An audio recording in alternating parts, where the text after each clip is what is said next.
কেমন আছেন? আশা করি সবাই ভালো আছেন। তো আজকে বসে আসছি, দেখেন শাড়ি পরে সাজে উঠতেছি। আমার কেমন লাগতেছে অবশ্যই জানাতে কিন্তু বলবেন না। আজকে অনেক ইচ্ছা হলো শাড়ি পরতে, তো আর কি করার, বসাতে ফেলছি একদম। এত শাড়ি পার আমি পরে একদম ক্লান্ত হয়ে গেছি, আর অনেক মোটা লাগতেছে আমাকে। দেখেন কেমন লাগতেছে আমার বসে যে, অবশ্যই কমেন্ট বক্সে জানাবেন। দেখেন আমি কিন্তু কাপড় পরতে পারি না, প্রায় 2-3 ঘন্টা লাগছে শুধু এই কাপড় গোছাইতে, বুঝছেন? অনেক কষ্ট। আর এই শাড়ি এত ওজনের, মানে এত ভারী, কি বলবো আর। দেখেন আমার রং শাড়িতে কেমন লাগতেছে অবশ্যই কমেন্ট বক্সে জানাবেন।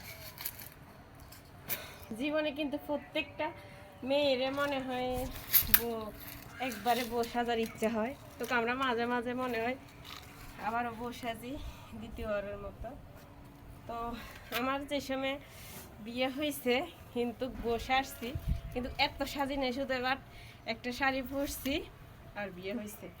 অনুষ্ঠান মানে এত বিয়ে ফিবে সাজ আমি সাজি নেই, তো এই কারণে আজকে ভাবলাম আমি একটু সাজি।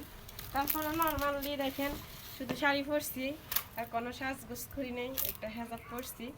আর বিয়ের এই ওড়নাটা তো সবাই থাকে পরছি, দেখেন। তো আমার কেমন লাগতেছে অবশ্যই কিন্তু জানাতে ভুলবেন না। আর আপুরে আমি এই কথাগুলো বলছি যে এগুলো কি সত্যি, আপনাদেরও কি এরকম মনে হয় যে কয়দিন পরে পরে বউ সাজার ইচ্ছে হয়, বউ সাজার স্বপ্ন জাগে যে আমি আজকে বউ সাজতে পারতাম, কিন্তু বাট আমি আজকে বসে আসছি, আমার হাজব্যান্ডের নাই, নসিব খারাপ। মানে আপনাদের ভাইয়া তো কয়দিন আগে চলে গেছে ওমান, তা আমি আজকে বসে আসছি। দেখেন কেমন লাগতেছে অবশ্যই কিন্তু জানাতে বলবেন, আর বেশি বেশি করে আজকে ভিডিওটা শেয়ার করে দিবেন, কারণ অনেক দিন পরে শাড়ি পরে চলে আসছি ভিডিও করতে, টিপ তুলতে।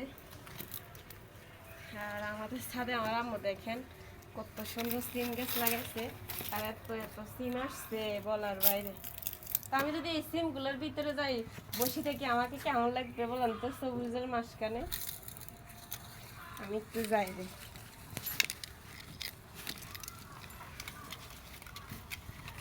কেমন লাগতেছে এই সবুজের মাঝখানে বলেন তো আমারে?